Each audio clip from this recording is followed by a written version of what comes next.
ঘন জঙ্গলের আধারে যখন সকালের আলো পাতার ফাঁক গলে ভেতরে ঢোকে, তখন পৃথিবীর এক অদ্ভুত দৃশ্য ধীরে ধীরে চোখের সামনে ভেসে ওঠে। সাধারণত আমরা গাছকে ভাবি একেবারে শান্ত, স্থির, নিরীহ। তারা নীরবে দাঁড়িয়ে থাকে, সূর্যের আলো শোষণ করে, বাতাসে দোল খায় আর প্রাণীদের আশ্রয় দেয়। কিন্তু প্রকৃতির এক বিশেষ অধ্যায় আছে যা গাছকে দিয়েছে ভিন্ন পরিচয়। গাছও হতে পারে শিকারী, গাছও হতে পারে এক ভীতকর ফাঁদ। এই রহস্যময় জগতের নাম মাংসাশী উদ্ভিদের জগৎ। প্রথমে যদি দেখা যায় ভেনাস ফ্লাইট্র্যাপকে, হয়তো মনে হবে এটি একটি সাধারণ গাছ। এর পাতা দেখতে অনেকটা সবুজ রঙের খোলা ফাঁদের মতো, চারপাশে ছোট ছোট দাঁতের মতো গঠন। কিন্তু বাস্তবে এটি এক ভয়ঙ্কর ফাঁদ। এর পাতার ভেতরে কয়েকটি সংবেদনশীল লোম থাকে। কোনো মাছি বা পোকা যদি সেখানে বসে আর টানা দুবার সেই লোম স্পর্শ করে, মুহূর্তের মধ্যে পাতার দুপাশ একসাথে বন্ধ হয়ে যায়। শিকার আটকা পড়ে যায় ভেতরে, আর ধীরে ধীরে উদ্ভিদের নিঃসৃত এনজাইম তাকে গলিয়ে ফেলে। এক একটা পোকা হজম করতে প্রায় 5 থেকে 12 দিন পর্যন্ত সময় লাগে।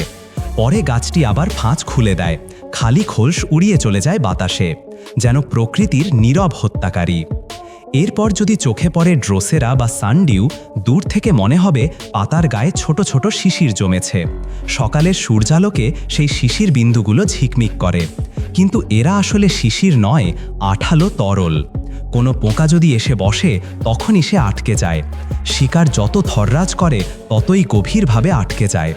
ধীরে ধীরে গাছের পাতা ভাঁজ হতে শুরু করে, শিকারকে জড়িয়ে ফেলে, আর একসময় তরল নিঃসরণ করে হজম শুরু হয়।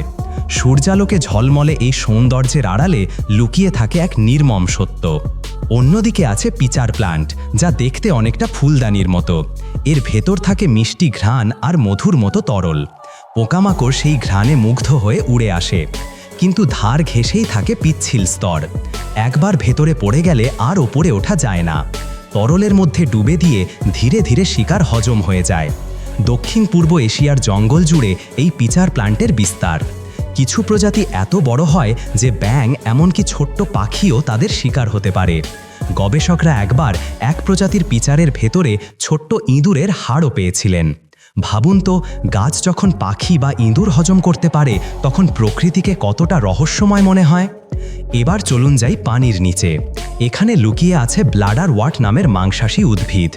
এদের পাতার সঙ্গে যুক্ত থাকে ছোট ছোট থলি, যেন অদৃশ্য ফাঁদ। পানির ভেতর ক্ষুদ্র প্রাণী সাঁতার কাটতে কাটতে যদি কাছে আসে, মুহূর্তেই সেই থলির দরজা খুলে যায়। 1 সেকেন্ডেরও কম সময়ে প্রাণীটা ভেতরে ঢুকে পড়ে, সঙ্গে সঙ্গে দরজা বন্ধ হয়ে যায়। ভেতরের এনজাইম ধীরে ধীরে তাকে হজম করতে থাকে। এত দ্রুত আর দক্ষভাবে কাজ করে যা মনে হয় যেন পানির নিচে শিকারীর মতো কাজ করছে এক নীরব উদ্ভিদ। মাংসাশী উদ্ভিদ কেন এভাবে শিকারী হয়ে উঠল? আসলে এই রহস্য লুকিয়ে আছে মাটির ভেতর। সাধারণত এরা জন্মায় এমন জায়গায় যেখানে মাটিতে পুষ্টি খুব কম থাকে, বিশেষ করে নাইট্রোজেন। উদাহরণস্বরূপ জলাভূমি, দারিদ্র্যময় মাটি, পাহাড়ি শিলা কিংবা অ্যাসিডিক ভূমি। সেখানে সাধারণ গাছ বেঁচে থাকতে পারে না। তাই এই বিশেষ গাছগুলো নতুন কৌশল শিখেছে। তারা সূর্যালোক থেকে শক্তি নেয় ঠিকই, কিন্তু প্রোটিন, নাইট্রোজেন আর খনিজ পেতে অন্য জীবকে শিকার করে। প্রকৃতির বিবর্তনের এক অদ্ভুত উদাহরণ। শুধু বিজ্ঞান নয়, ইতিহাস আর কল্পকাহিনীতেও মাংসাশী উদ্ভিদ গুরুত্বপূর্ণ জায়গা দখল করেছে। বহু বছর ধরে মানুষ ভয় পেয়েছে এই গাছ দেখে। অনেকে কল্পনা করেছে এরা নাকি মানুষও খেয়ে ফেলতে পারে। আফ্রিকার গভীর জঙ্গলে নাকি একসময় মানুষ খেকো গাছ আছে বলে গুজব ছড়িয়েছিল। যদিও প্রমাণ পাওয়া যায়নি, তবে কল্পনার জগতে এই গল্পগুলো আজও জীবিত।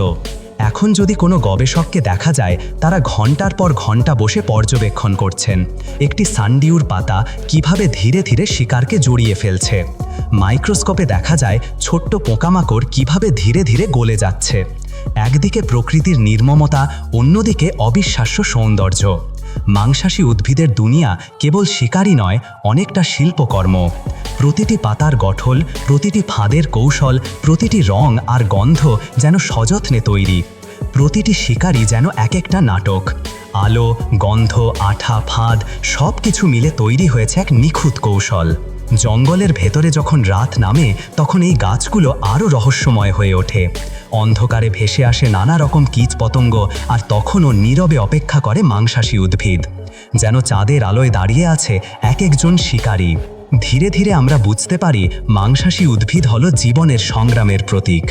যখন পরিবেশ কঠিন, যখন চারপাশে টিকে থাকার লড়াই, তখন প্রকৃতি নতুন পথ বের করে নেয়। এই গাছগুলো আমাদের শেখায় বেঁচে থাকা মানেই লড়াই, মানেই কৌশল, মানেই অভিযোজন।